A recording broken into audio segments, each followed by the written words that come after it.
My name is Isaiah Coleman, but my friends, the ones who are still around, they call me Ike.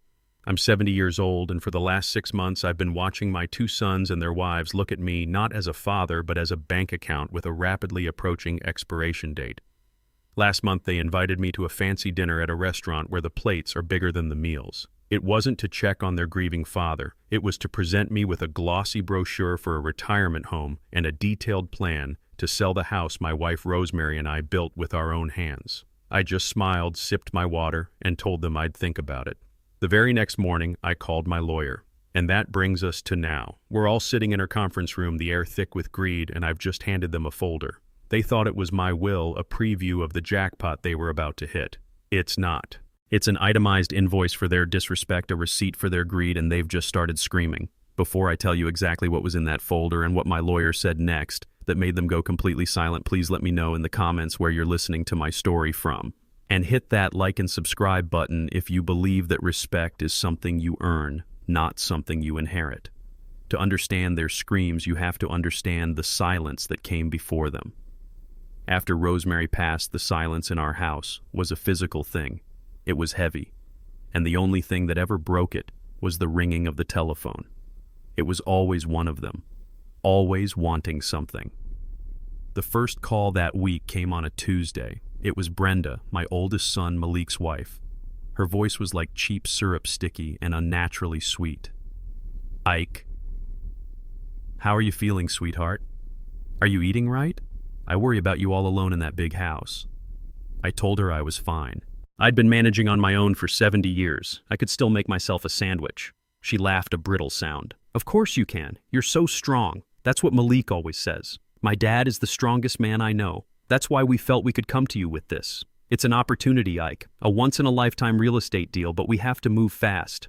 We're just a little short on the capital. $50,000 would close it for us. Think of it as a loan, of course. An investment in our future. I looked at my hands, the knuckles swollen the skin like old leather. These hands had built a company. Coleman and Sons Masonry. I remember a job back in '95, a brutal winter laying a foundation for a bank downtown. The wind coming off the East River felt like it was made of glass. The bonus I got for finishing that job ahead of schedule despite the weather was $50,000. I'd come home half frozen and Rosemary had drawn a hot bath for me. She'd wrapped my hands and told me, "This is for our boy's future, Ike. All of it." And now Brenda was asking for that same amount with the ease of someone ordering coffee. I told her I'd think about it. That was my mistake. Thinking about it was a signal to them that the vault was open. The next day, the phone rang again. This time it was Tiffany, my youngest son Jamal's wife. Tiffany didn't bother with the sweet talk. She was a real estate agent, and she talked to me like I was a stubborn client. Ike, hi, I was just looking at the comps in your neighborhood. They're insane. A 2-bedroom fixer-upper just sold for $900,000. Your place with its lot size. You're sitting on a gold mine. We really need to talk about unlocking that equity. You don't need all that space. We could get you into a beautiful, secure condo, and the rest of the capital could be put to work. It's just lazy money otherwise. Lazy money. I looked out the window at the rose garden Rosemary had planted from seedlings. I remembered us mixing the concrete for the foundation ourselves, our initials scratched into a corner that was now hidden under the porch. I remembered bringing our boys home from the hospital to this house. Each brick, each floorboard was a piece of our history, and she called it lazy money. I told her I'd think about it. 2 for 2. The sharks were circling. The final call in that 3-day blitz was from my firstborn Malik.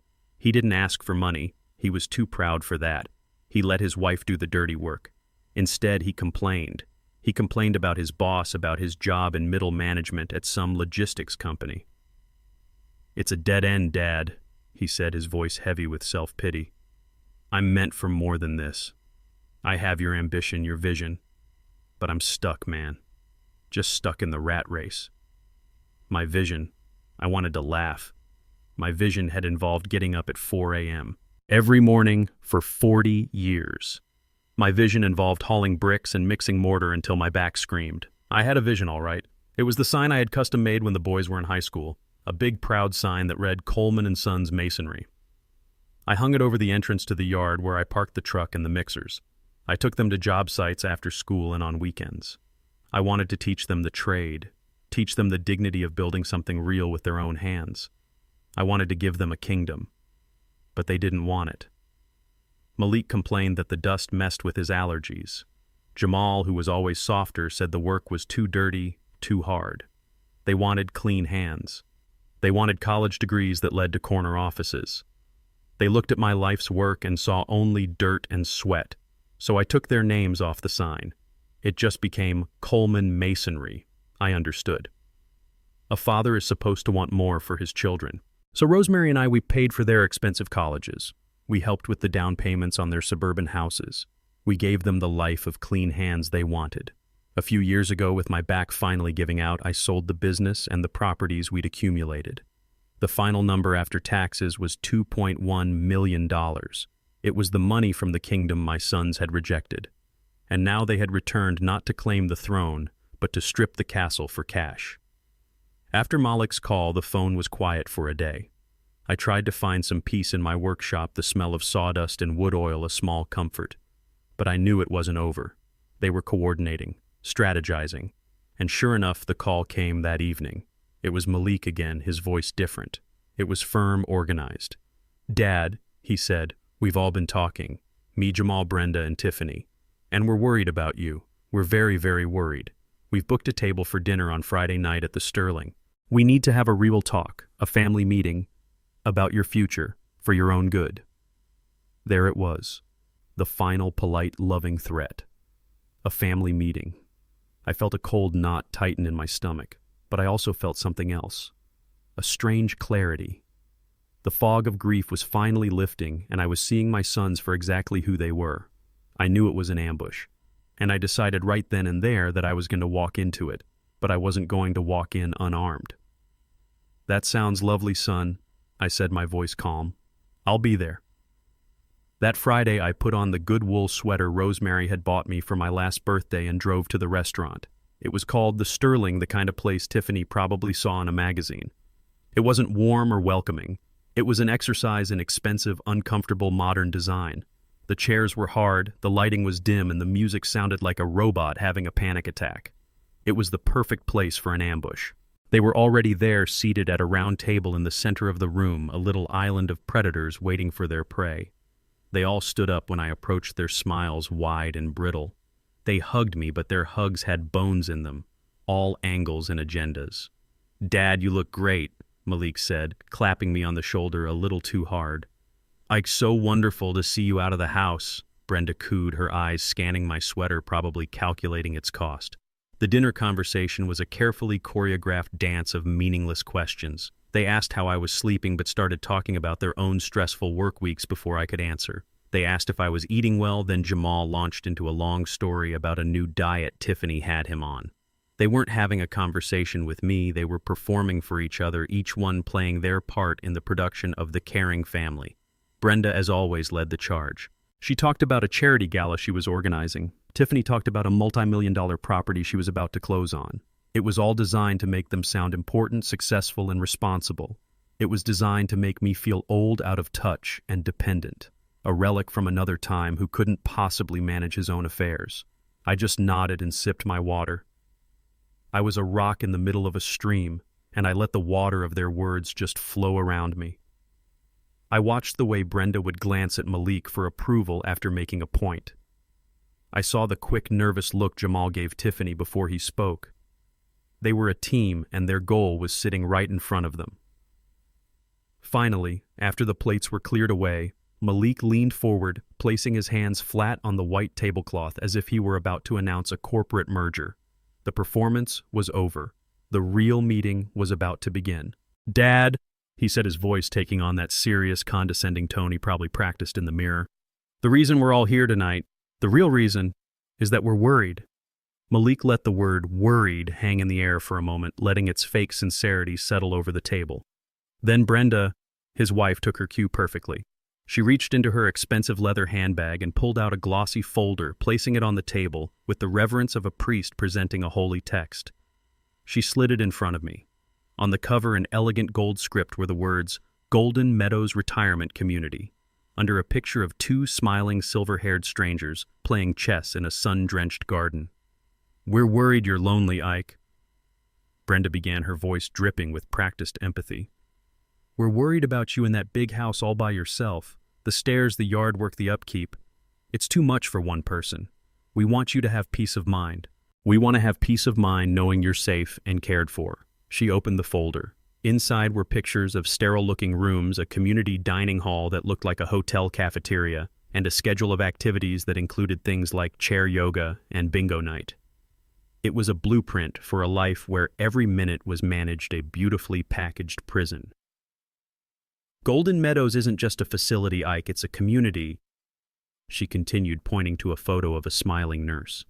"They have 24-hour medical staff on site, 3 chef-prepared meals a day, social events. Think of it, no more cooking, no more cleaning, no more worrying about a leaky roof or a broken furnace. It's like a permanent vacation, a resort. You've worked so hard your entire life. You deserve to be pampered. You deserve this." I stared at the pictures, but I wasn't seeing them. I was seeing my workshop, the smell of fresh-cut oak, the satisfaction of a perfect dovetail joint. I was seeing Rosemary's garden, my hands in the soil, feeling the earth she had tended for 40 years. They weren't offering me a vacation. They were offering me a waiting room for death, a place where men like me, men who had built things, went when their children decided they were no longer useful. Then Tiffany, my son Jamal's wife, took her turn. If Brenda was the emotional appeal, Tiffany was the cold, hard logic. She slid her chair forward, all business.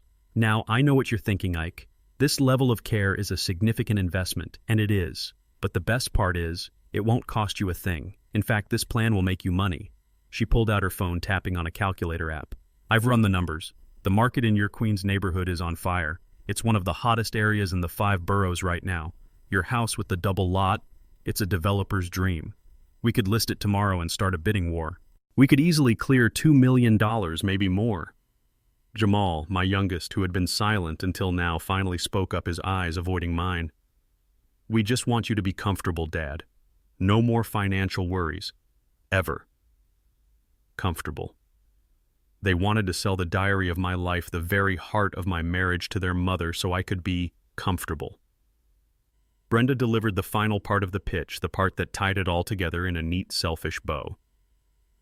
"The money from the sale will more than cover the Golden Meadows entry fee and the monthly dues for the rest of your life," she said, her smile never faltering. "And the remainder, the substantial remainder, we can put into a family trust. We'll manage it, invest it, grow it. It will be the start of a real legacy for the Coleman family, for your grandchildren. You'll be securing their futures." They were going to bulldoze my legacy and use the rubble to build their own. And they had the nerve to say it was all for me. The audacity of it was breathtaking. I looked at their faces, all 4 of them leaning forward, their eyes gleaming with the thrill of their perfect, airtight plan. They weren't asking me, they were telling me. They had already made the decision. They had already sold the house in their minds. They had already moved me into that sterile room with the bingo schedule. I was no longer a person. I was an asset to be liquidated. I let the silence hang in the air after their presentation, a heavy blanket of unspoken truths. I looked at the glossy photos of Golden Meadows, at the smiling strangers and the sterile rooms, and then I looked at the faces of my children. They were waiting expectant, like a jury that had already delivered its verdict and was just waiting for the condemned to acknowledge it. I pushed the folder back to the center of the table. "This house," I said, my voice low and steady, "is more than just money. It's more than equity. It's your mother's rose garden. It's the pencil marks on the kitchen door frame where we measured you every year on your birthdays. It's our history. It's your history." For a brief second, I saw a flicker of something in my youngest son Jamal's eyes, a hint of shame. He shifted uncomfortably in his expensive chair and looked at his wife. "He's right, Tiff," he mumbled, his voice barely a whisper. "Maybe we should slow down. It's a lot to take in." But Tiffany wasn't having it. She shot him a look that could curdle milk, a look of pure, undiluted annoyance. Then she turned to me, her smile a thin, sharp line. "Oh, please," she said, her voice dripping with condescension. "Don't be so sentimental, Ike. It's not history, it's a depreciating asset in a rapidly appreciating neighborhood. You have to be logical about this." She leaned forward, her eyes bright with the thrill of her own brilliance. "Dad, listen. Think about it. The neighborhood is changing. That house is a gold mine just sitting there collecting dust. It's a teardown, really. What a developer could do with that lot." But even if we just sell it as is, she paused for effect, delivering the line she thought was her masterstroke. We could get a nice quiet white family in there, someone who fits the new demographic. It would really increase the property value for everyone in the area. It's about maximizing the return. It's what any smart investor would do. And there it was. In that moment, all the noise in the crowded restaurant faded away. The clinking of glasses, the murmur of other conversations, the awful robotic music, it all dissolved into a dull, distant hum. The only thing I could hear was her voice replaying those words in my head. A nice, quiet white family. Someone who fits the new demographic. It wasn't just about the money, it was about erasure. They wanted to erase me from the house. They wanted to erase 48 years of a black family's life, of our struggle and our success from the neighborhood we helped build. They wanted to replace our story with one they felt was more valuable, more appropriate, more profitable. I looked at Jamal, my son, and I watched him shrink under his wife's gaze, saying nothing. He was a stranger to me. They all were. The deep aching hurt I had felt for the past 6 months didn't disappear. It transformed. It cooled and hardened into something else, something solid and heavy and powerful. It was a cold, clean rage, the kind that doesn't scream, the kind that plans. I looked at them, all 4 of them. My gaze started with Tiffany. There was no anger in my eyes, not anymore. I just looked at her the way a scientist might look at an insect under a microscope. A curious, passionless observation of a creature driven by simple, predictable instincts. Then I moved to Brenda, the smug satisfaction still plastered on her face. She held my gaze, confident, believing she had orchestrated this whole thing perfectly. She had, just not with the outcome she was expecting. I turned to Malik, my firstborn, a man who wore his father's ambition like a costume without understanding the sweat and sacrifice that gave it shape. Finally, I looked at Jamal, my youngest son. And in his eyes I saw the ghost of the little boy I had taught to ride a bike, the boy who cried when he scraped his knee. He couldn't meet my gaze. He looked down at his plate, the shame rolling off him in waves, and I knew that his weakness was the greatest betrayal of all. In that moment, something inside me settled. The chaotic storm of hurt and anger turned into a dead calm sea. In my heart, a wall went up, not a wall of brick and mortar. This one was made of something colder, harder, and permanent. The family I had loved, the one I had grieved for, was gone. These were strangers wearing the faces of my sons. And I knew I couldn't fight them on their terms. I couldn't scream or argue. That's what they wanted. They wanted me to be the emotional, irrational old man. No, I would play their game, and I would win. I picked up my fork and took a slow, deliberate bite of the cold dessert that sat in front of me. I chewed, swallowed, and then took a sip of water. I carefully folded my linen napkin and placed it beside my plate. I looked up and met Brenda's impatient eyes. A small, polite smile touched my lips, a smile that didn't come anywhere near my eyes. "Thank you all for your concern," I said, my voice even and calm, revealing nothing. "You've given me a lot to think about." I paused, letting them lean in, hungry for their victory. "I will need some time to consider your generous offer." The drive home from the restaurant was a blur. I don't remember the traffic or the turns I made. It was as if the truck knew its own way home, leaving me alone with the fire that was building in my chest. I walked into the empty house, the silence I had once found so deafening now feeling like a welcome cloak of privacy. I didn't turn on the lights. I walked through the dark rooms, my hand trailing along the walls, feeling the texture of the plaster, the cool wood of the door frames. This was my home, mine and Rosemary's, and they thought they could just take it. They thought they could just package me up and ship me off, then sell our life to the highest bidder. The arrogance of it, the profound, bottomless disrespect. It wasn't just about the money, it was about the erasure. Tiffany's words echoed in my head, a poisonous refrain. A nice, quiet white family. They wanted to scrub us from the record. They looked at 48 years of hard work, of raising a family, of building a community, and all they saw was an obstacle to a bigger payday. They looked at their own father, their own history, and saw a roadblock. The hurt was still there, a deep, heavy stone in my gut, but it was no longer the soft, weeping wound of grief. It was something harder, something sharper. It was the whetstone on which my anger was being honed to a razor's edge. I went to the old oak bookshelf in the den, the one I built the year Jamal was born. I ran my fingers over the spines of Rosemary's books. She was a reader. History biographies, novels. She always said a person who doesn't know their history is like a tree with no roots. My sons had forgotten their roots. They had severed them willingly. My hand stopped on a thick photo album bound in worn blue leather. I pulled it from the shelf and sat down in my favorite armchair, the one with the permanent impression of my body worn into the cushions. I didn't open it to a specific page. It just fell open to a picture of Rosemary and me taken about 30 years ago. We were standing in front of the house, the frame only half finished behind us. We were young, covered in sawdust, and smiling with the bone-deep satisfaction of people building their own dream. Tucked behind the photo was a small, crisp business card. It was cream-colored with simple, elegant black lettering, Simone Jacobs, Esquire, Estate and Trust Law. Rosemary had insisted we see her a few years back to get our affairs in order, as she put it. I had forgotten all about it. Rosemary, however, had never forgotten anything, and I was beginning to realize she had seen this day coming long before I ever did. The decision was made, not with a shout, but with a quiet click in my mind, like a lock falling into place. They had declared war. They just didn't realize that I was the one who had built the fortress. I didn't turn on the lamp in the den. I didn't need it. I knew the combination to the old floor safe hidden behind a loose panel in the wall by heart. It was a clunky old thing installed back when the boys were small, and I had a bad habit of leaving cash from side jobs lying around. Rosemary had insisted on it. A place for important things, she'd said. I hadn't opened it in years. The heavy steel door groaned in protest as I swung it open. Inside, it didn't smell like money. It smelled like rosemary, a faint scent of lavender from the little sachets she used to put everywhere. There were a few pieces of her mother's jewelry, our marriage certificate and the boys' birth certificates. But underneath it all was a stack of about a dozen hardcover ledger books.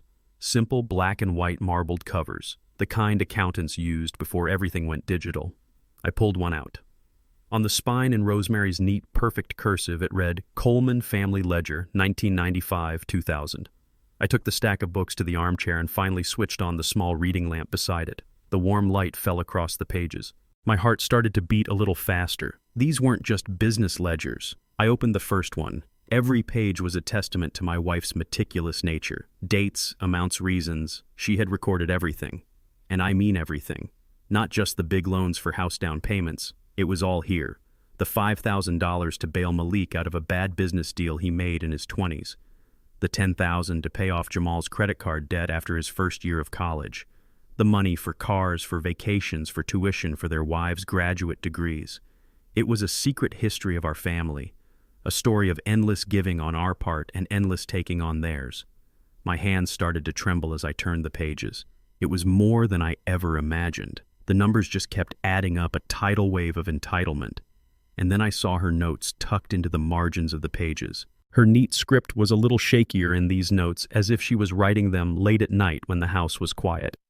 Next to an entry for $20,000 for Malik, she had written, he said it was for a down payment. I have a bad feeling he's never going to pay it back. I need to keep a record just in case, for Ike's sake. My breath caught in my throat. She knew. She had seen this coming. She had seen the weakness in her sons, the greed in their wives, long before my own love and pride would let me. This wasn't just accounting. This was an arsenal. This was Rosemary's final gift to me. A weapon forged not of anger but of foresight and a fierce protective love. She had been guarding my back even from our own children. And she was still guarding it even now. I closed the book and sat in the quiet lamplight, the weight of the ledgers heavy on my lap. The rage was still there, but now it had a purpose. It had a direction. I reached for the business card I had found in the photo album. Simone Jacobs, Esquire. I picked up the phone, my fingers steady as I dialed the number. When a calm, professional voice answered, Law Offices of Simone Jacobs. I didn't hesitate. My name is Isaiah Coleman, I said, my voice clear and strong. I was a client of yours a few years ago with my wife Rosemary. I need to schedule an appointment as soon as possible. It's about her will, and it's about justice. Simone Jacobs's law office was not what I had expected. It wasn't one of those old wood-paneled places that smell of dust and old paper. Her office was on the 20th floor of a glass and steel building in downtown Brooklyn with a view that stretched all the way to the Statue of Liberty. It was a place that spoke of success, of sharp minds, and modern thinking. Simone Jacobs herself was a woman in her mid-30s, I guessed. She was sharp-dressed in a tailored navy blue suit, and she had a handshake that was firm and direct. There was no nonsense about her. When I had met her with Rosemary, she had been respectful, patient. But now, seeing her in her element, I saw something else, a fighter. I sat in a comfortable chair opposite her large, uncluttered desk. I had the stack of Rosemary's ledgers in a canvas bag at my feet. "Mr. Coleman," she began, her voice calm and professional, "it's good to see you again, although I am deeply sorry for your loss. Rosemary was a wonderful woman. Your message said this was about her will." I nodded. "In a way," I said, "but it's about what happened last Friday night first." And so I told her everything. I told her about the dinner at the fancy soulless restaurant. I told her about the glossy brochure for Golden Meadows. I told her about their plan to sell my house, my home, and manage my money. I didn't rush. I laid it all out piece by piece, just like I would lay a course of bricks. As I spoke, I watched her. At first, she listened with the practiced neutrality of a good lawyer, her face a mask of professional empathy. But when I told her about Tiffany's comment about getting a nice, quiet white family into the house, I saw a flicker in her eyes. The mask slipped. The professional empathy was replaced by a flash of genuine cold anger. It was gone in a second, but I saw it. She understood. This wasn't just a family squabble over money. This was about heritage, about dignity, about the quiet, brutal ways that Black history gets erased. When I finished, she was silent for a long moment, her fingers steepled in front of her. "This is appalling, Mr. Coleman," she said, her voice tight with a control that I recognized. It was the same control I had felt at that dinner table. "They presented this as a done deal, as if your consent was a mere formality." "That's exactly right," I said. "They believe I'm just a tired old man who's going to roll over and do whatever they say." "Are you—" she asked, her eyes locking onto mine. It wasn't a challenge. It was a genuine question. She needed to know who she was fighting for. "No, ma'am," I said. "I am not." And with that, I reached down into the canvas bag. "And my wife. My wife was no one's fool either." I lifted the stack of ledgers and placed them on her polished desk. The heavy thud they made seemed to echo in the quiet office. Simone looked at the stack, a question in her eyes. "What are these?" she asked. "That," I said, my voice thick with an emotion I couldn't name, "is Rosemary's secret weapon. It's the Coleman family ledger. She recorded every dollar we ever gave our sons, every loan they never paid back, every bailout, every single dime." Simone pulled the top ledger towards her and opened it. Her professionally manicured finger traced the lines of Rosemary's perfect script. I watched her eyes move back and forth, her expression shifting from curiosity to surprise, and then to a slow-burning, righteous fury. She spent nearly half an hour just flipping through the pages, her lips pressed into a thin, hard line. The silence in the room was electric. Finally, she looked up at me, and the last shred of professional detachment was gone. "Mr. Coleman, Ike," she said, her voice now filled with a fierce energy. "This is incredible. This isn't just a diary. This is a legal document. Rosemary's notes, her meticulous records. She wasn't just keeping track. She was building a case." She stood up and began to pace behind her desk, the view of the city a dramatic backdrop. "Their plan is based on a single flawed assumption that all the assets, the house, the $2.1 million, is solely your property to be managed. But it's not. It was part of a marital estate built over 48 years. Rosemary had a stake in every brick of that house, every dollar in that account. And her will," she tapped a file on her desk, "is the key that unlocks everything." She came back to the desk, her eyes blazing. "We are not going to be on the defensive, Ike. We are going on the attack. Their greed has made them sloppy. They think they have you cornered. But you're not cornered. You're standing in an armory and you're about to hand them a bill that is 40 years past due." The plan began to form right there, a beautiful, logical, and devastatingly effective strategy. It wasn't just about stopping them. It was about teaching them a lesson they would never forget, a lesson about history, about respect, and about the quiet, formidable power of a woman who had been watching over her family even from beyond the grave. For the first time in 6 months, I felt the heavy weight on my chest begin to lift. It was being replaced by something I hadn't felt in a long, long time. Hope. The next 2 days were spent in Simone Jacobs's glass-walled conference room. We spread Rosemary's ledgers across the vast polished table, a dozen black and white books that looked ancient in this temple of modernity. It felt like an archaeological dig unearthing the fossil record of my family's decay. Simone was methodical, her fingers flying across her laptop keyboard as she created a spreadsheet while I sat with my reading glasses perched on my nose, guiding her through the pages through the years. Each entry was a ghost. Each number had a story, a memory that I had long since buried. "Let's start with Malik," Simone said, her voice gentle but firm. I pointed to a section in the 2005 ledger. Entry after entry labeled Startup Loan, Urbanscape Innovations. It started at $50,000, then another $25,000 a few months later, then a final $20,000. $95,000 for a business idea that involved, as far as I could ever tell, designing fancy rooftop gardens for rich people. He was so convincing. I told Simone the memory still clear. He had charts and projections. He used words like synergy and disruption. He said it was the future. Rosemary had her doubts. I wanted to believe in my son. Simone typed, then pointed to a small note in the margin written in Rosemary's elegant script. She read it aloud. "Malik has his father's ambition, but not his patience. He wants the penthouse before he's even laid the foundation." Simone looked at me. She saw it, Ike. She saw it all. We found the final entry a year later. Business folded, no return, $95,000 gone. Then we moved on to Jamal. His section of the ledger was different. It wasn't about big failed business ventures. It was about 1,000 smaller cuts, a slow, steady bleeding that had gone on for 2 decades. "Here," I said, pointing to an entry from 2012, $40,000, down payment for their house in Westchester. I remembered that day. Jamal and Tiffany had found their dream home, a place far bigger than they could afford. Tiffany had cried, saying their kids deserved a yard, deserved the best schools. How could I say no to that? How could I deny my grandchildren and Rosemary? She had agreed, but with a heavy heart. Her note in the margin was just 3 words, a house of cards. We kept going, page after page. The $10,000 for Jamal's luxury sedan because it was safer for the kids.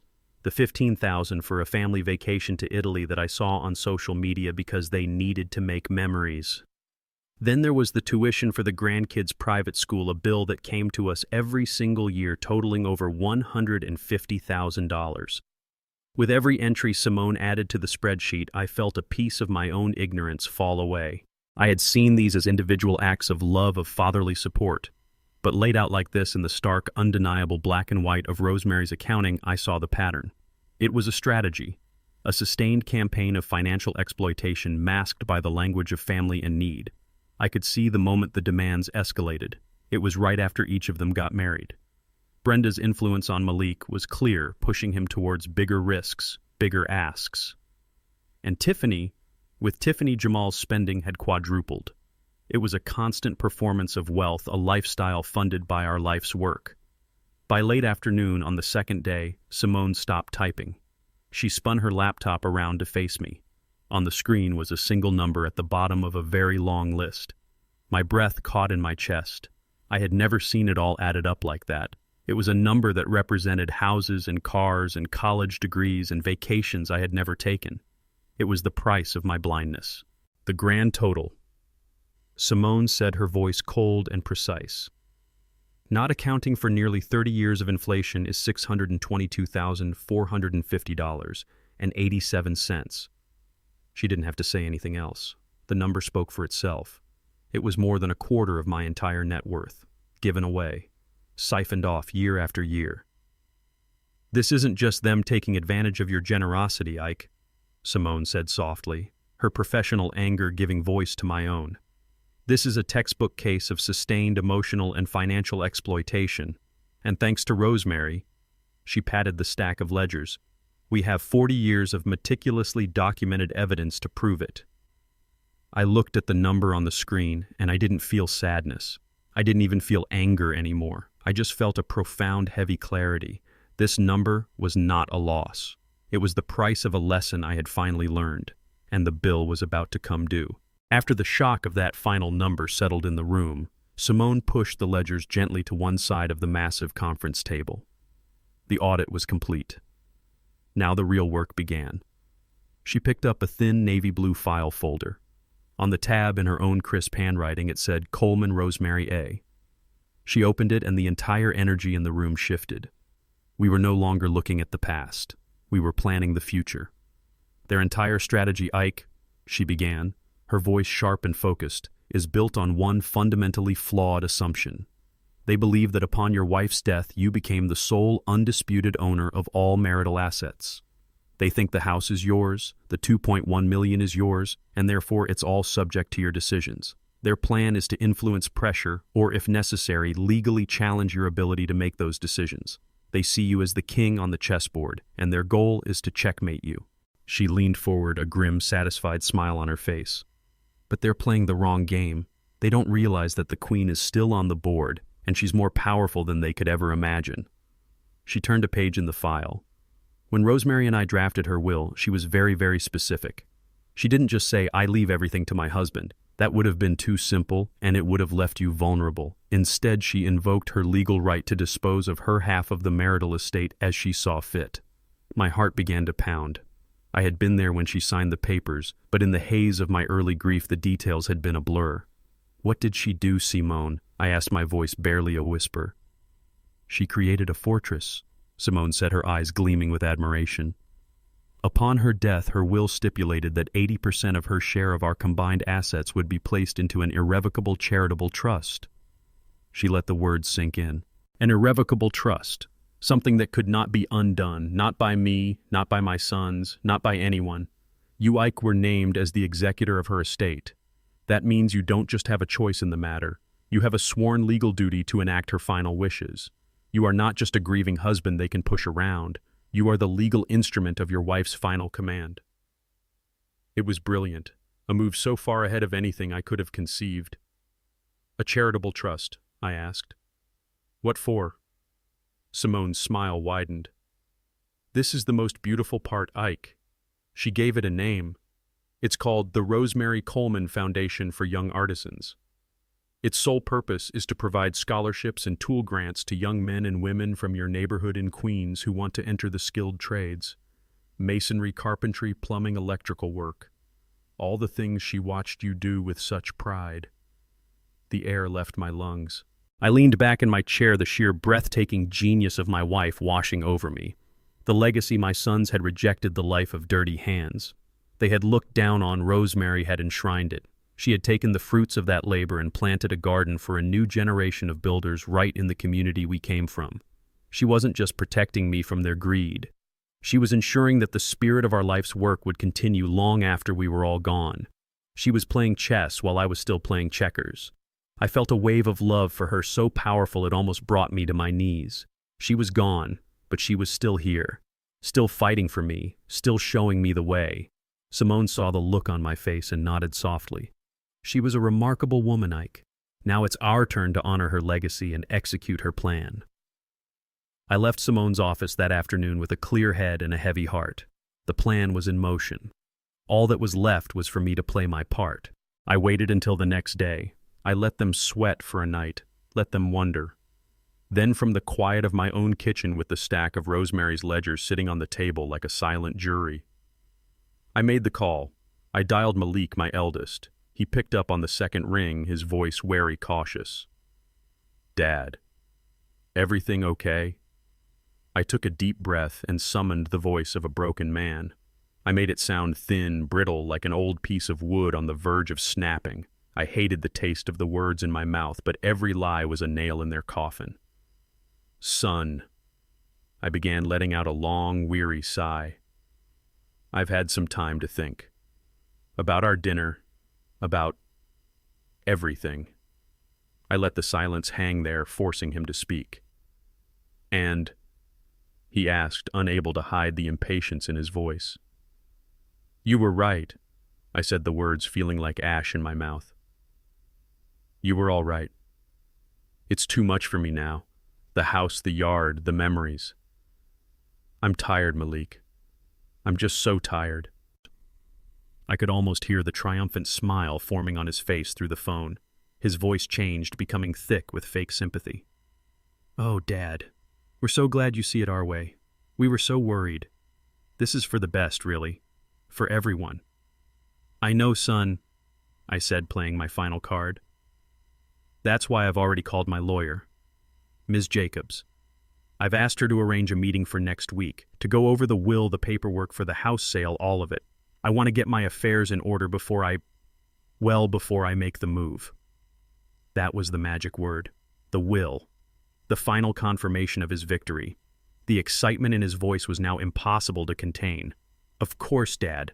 Absolutely. That's a great idea. Very responsible. Just let us know the time and place and we'll all be there. Don't you worry about a thing. He was in such a hurry to celebrate he got careless. He must have turned his head away from the phone, thinking the call was over, thinking his defeated old father couldn't hear him shout to his wife in the other room. But I heard it. Clear as a bell, I heard him yell, his voice full of giddy triumph. He caved. Brenda, he caved. He's doing it. The old man finally folded. And then I heard her voice, a high-pitched shriek of pure ugly joy in the background. I told you that sob story about the grandkids' future would work. I stood there, phone pressed to my ear, and listened to the sound of my own heart breaking for the final time. There was no sadness for their father's decision, no compassion for the man they thought they had broken.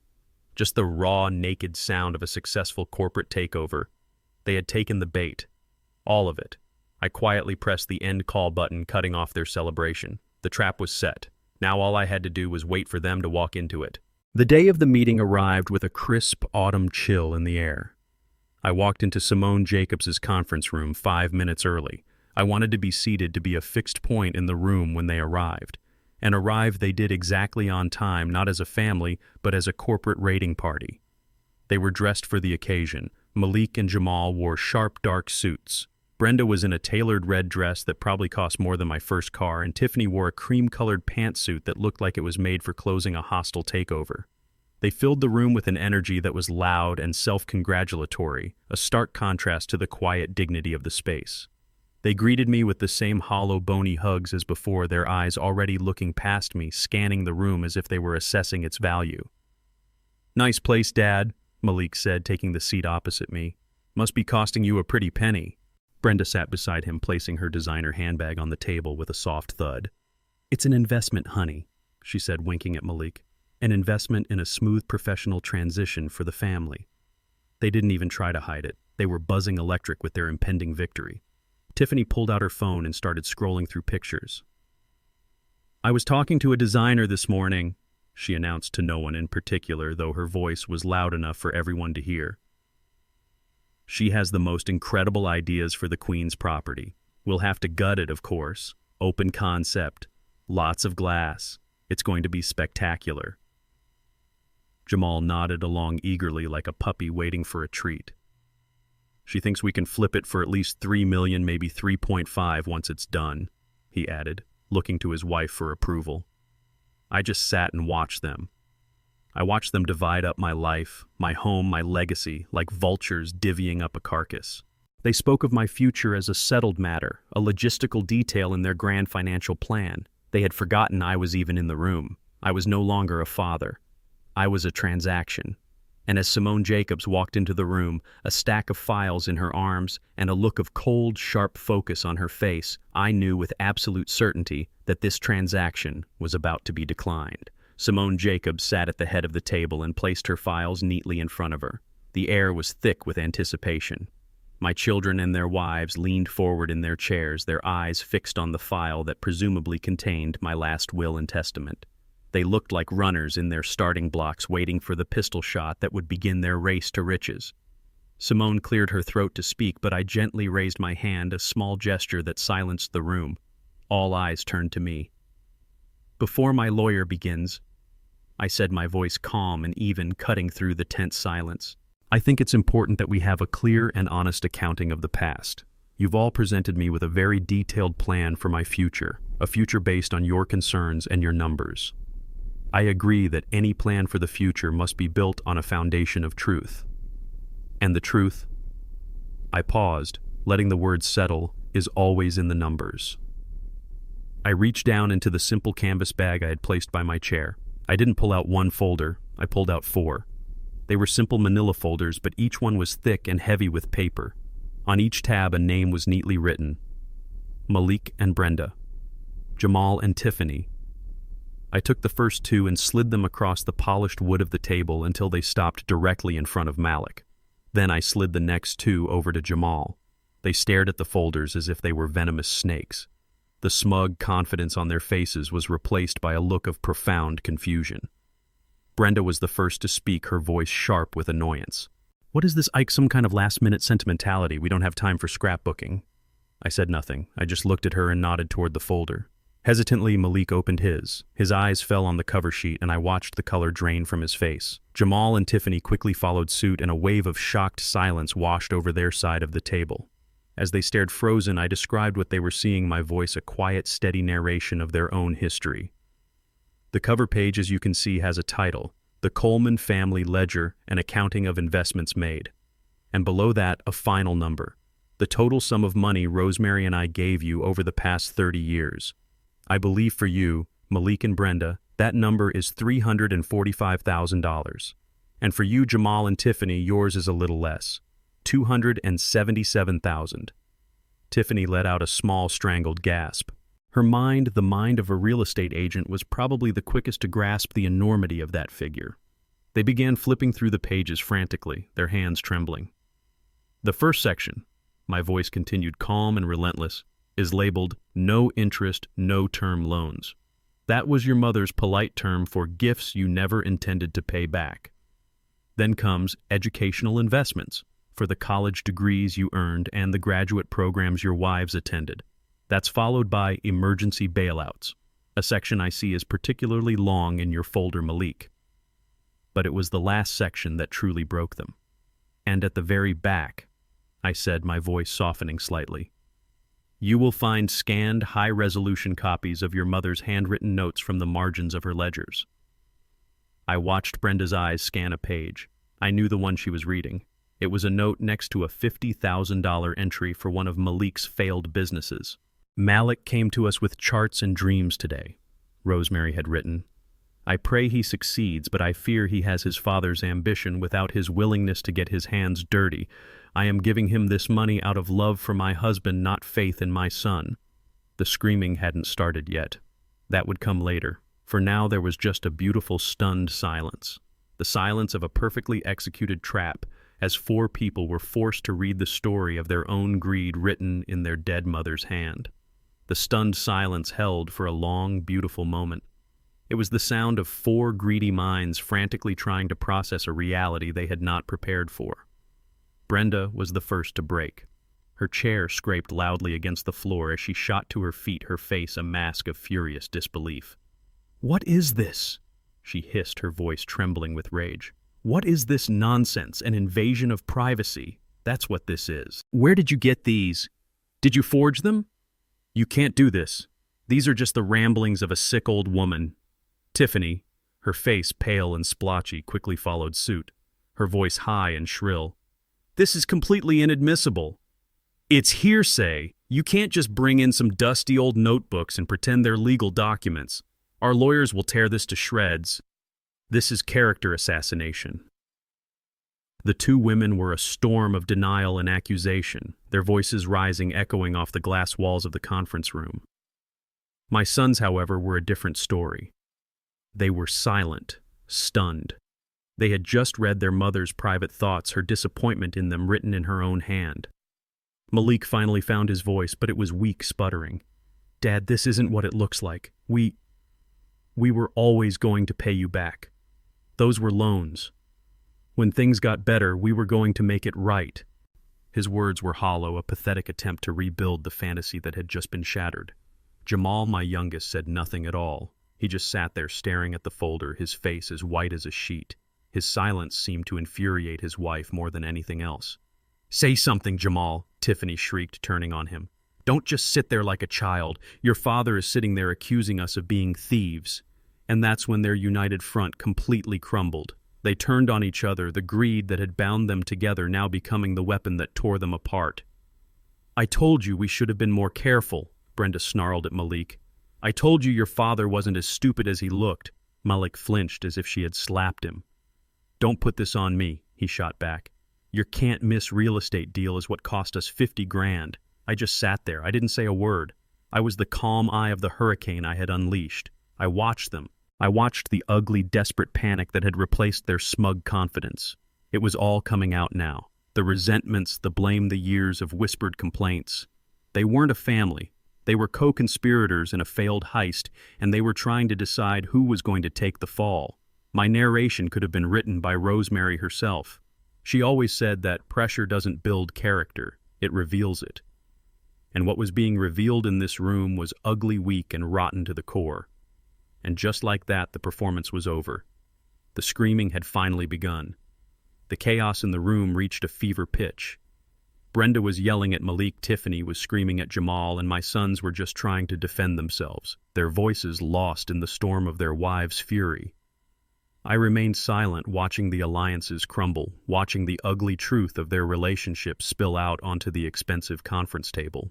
Just as it felt like the room would physically explode, Simone Jacobs acted. She didn't raise her voice. She simply took a heavy leather-bound folder and closed it with a loud, sharp crack. The sound cut through the noise like a gunshot. Everyone froze, their angry words dying in their throats. They all turned to look at her. In the sudden, ringing silence, Simone looked at each of them, her expression unreadable, her authority absolute. "That is enough," she said, her voice calm but carrying the unmistakable weight of command. She let the silence stretch for another moment, forcing them to confront the ugliness of their own behavior. Then she placed her hands flat on the folder in front of her. "This meeting," she announced, her voice formal and precise, "is now in session. We are gathered for the official reading of the last will and testament of—" She paused, her eyes sweeping over their 4 expectant faces. They were leaning forward, waiting to hear my name, waiting for the final confirmation that their plan had worked.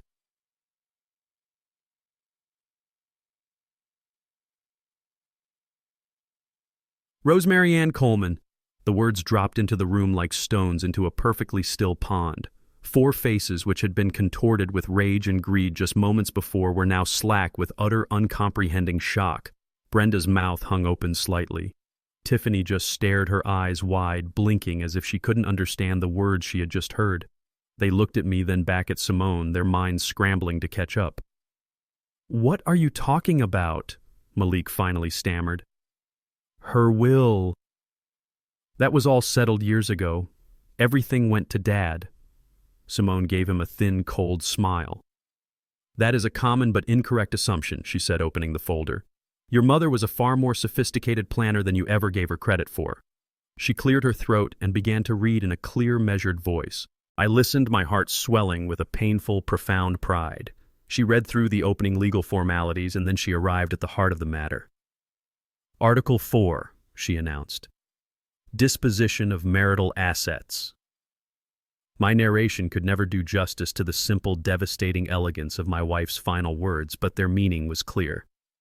Simone read the clause that stated that upon her death, 80% of her legal half of our shared marital estate was to be placed immediately into an irrevocable charitable trust. A trust that had been legally established and was waiting dormant for this very moment. A trust that could never be broken.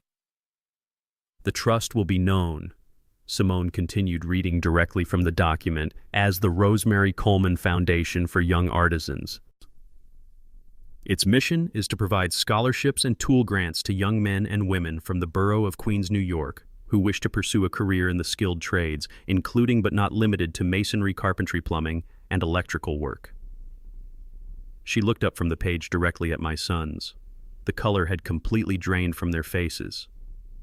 My wife, my brilliant, beautiful wife, was taking the kingdom. They had rejected the life's work they had scorned, and she was giving it to strangers. It wasn't an act of revenge, it was a statement of values, a testament written in the language of the law that building something with your own 2 hands mattered. It was her final, perfect lesson, and my sons were finally unwillingly sitting in her classroom. Brenda was the first to find her voice, her words a desperate, strangled whisper. "What about the rest? The other 20%? What about our share?" She was clinging to the last piece of wreckage in the storm, her eyes darting between me and Simone. Simone looked down at the will, her face impassive. She turned a page. "Article 5, she announced, her voice cutting through the room. "Distribution of remaining assets." A tiny flicker of hope sparked in their eyes. Simone continued, "The remaining 20% of the estate shall be divided equally between my beloved sons Malik Coleman and Jamal Coleman." She paused, letting that small hope bloom for a single cruel second before she utterly destroyed it. "However," she said, her eyes lifting from the page to look directly at them. This distribution is contingent upon the settlement of all outstanding personal loans recorded in the family ledgers maintained by myself. These debts are to be deducted from any potential inheritance before disbursement. Simone closed the folder softly. As the documented debts to each of your households far exceed your share of the inheritance, the final distribution amount for both Malik Coleman and Jamal Coleman is therefore zero. Zero. That one word hung in the air, a perfect, beautiful, devastating nothing. The fight finally went out of their eyes. It was replaced by a hollow, empty shock. The look of people who had gambled everything and lost. And with that single word, 40 years of taking was finally balanced. The books were closed. The debt was paid. I didn't stay to watch the full extent of the carnage. I had seen enough. While they were all still frozen, staring into the financial abyss that had just opened up beneath them, I slowly pushed my chair back from the table. The sound it made scraping against the floor seemed to break their trance. As I stood up, the dam of their shock finally broke. The screaming started again, but it was different this time. It wasn't the sound of righteous anger. It was the ugly, frantic sound of rats fighting in a trap they had built for themselves. "This is your fault!" Brenda shrieked at Malik, her voice cracking. "Your stupid half-baked schemes, you were always so weak." Tiffany turned on Jamal, her face twisted with a venom I had never seen before.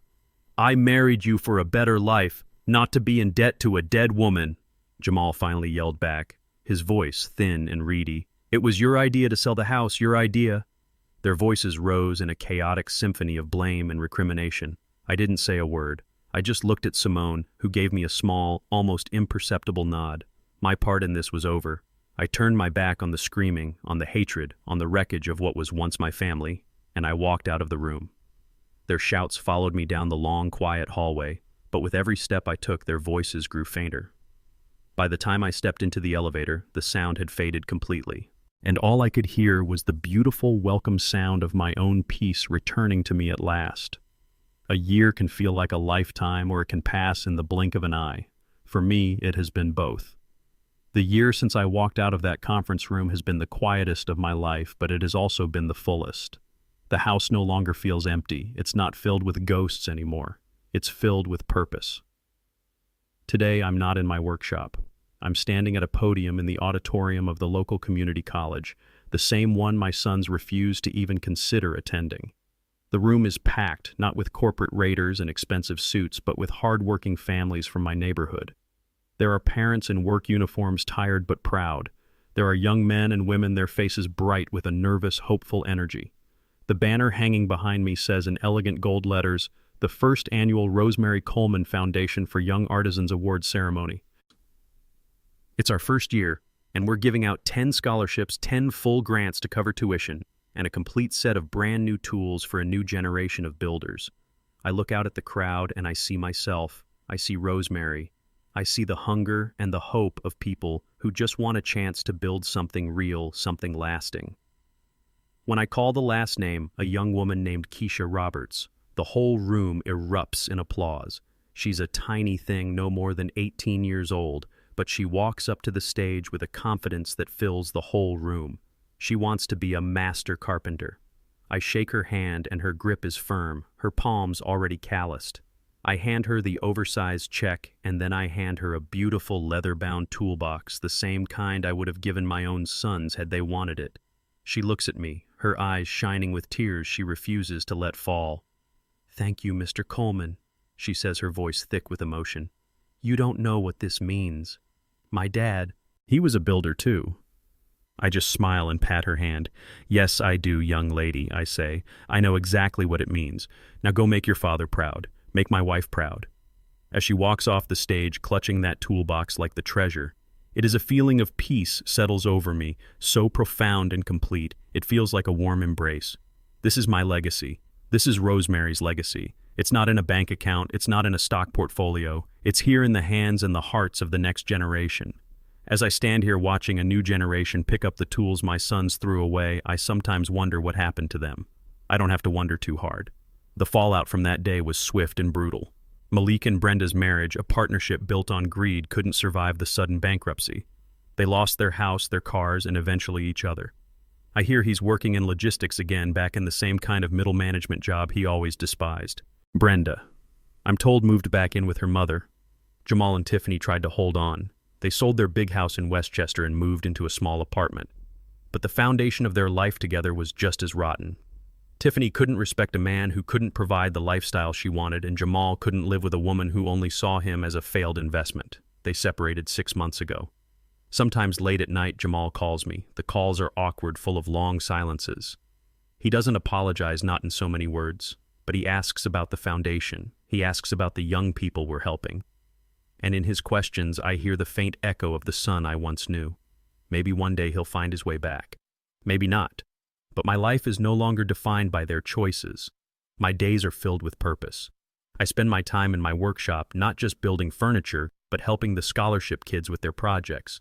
I see the pride in their eyes as they learn to shape wood and stone. I see their futures taking shape, built on the solid foundation of hard work and skill. My sons thought my legacy was a number in a bank account. They were wrong. A true legacy isn't what you leave for people. It's what you leave in people. Rosemary knew that. And now, surrounded by the sounds of saws and hammers in a life filled with peace and purpose, I finally understand it too. This whole experience taught me a hard but necessary lesson. Family is not an unbreakable bond. It is a garden that must be tended with mutual respect. When it's overtaken by the weeds of entitlement and greed, you have to be strong enough to pull them out no matter how much it hurts. My wife Rosemary knew that a true legacy isn't about the money you leave behind for your children, but the values you build within your community. Protecting your life's work and your own dignity is not selfishness. It is the final and most important job of a lifetime. What do you believe makes a true legacy? I would love to read your thoughts in the comments below.